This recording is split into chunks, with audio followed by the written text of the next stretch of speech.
assume everything's going to go fine, but imagine every scenario that you need to defend against, which could drive you a little crazy, right? So keep your sanity by assuming that almost none of these things are going to happen, but what if, right? And so there are almost too many to name just one. I've talked about a traffic grid. Obviously, there are things in nuclear systems and power plant systems. I mean, my biggest fear, I guess, is just general, that the types of hackers who, like I said, we employ good guys, luckily, but whenever I talk to them, I leave, I have nightmares for a few nights, because the way that they see what they can do, if the hackers were to start really focusing on the OT, given that we're really not ready, this is can be a really big deal, and it's almost too many different approaches to hone in on just one. We talked about fuel pipelines.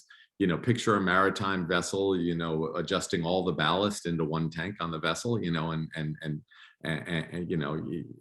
obviously, I don't know enough to say that you can, flip the vessel over, but you can certainly create a big problem. We've already seen navigation issues with people hacking the sat nav of commercial vessels.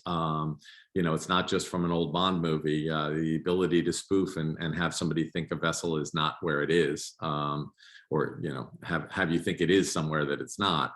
All of these things. So it's really hard to pick one, but there are the fear is more general, that the before we can get as a society our defenses up to speed, that the hackers will start to realize what they can really do. And there's a lot of I've said jokingly but somewhat morbidly, if the eye of Sauron sort of turns towards this before we're ready, it's a pretty bad situation.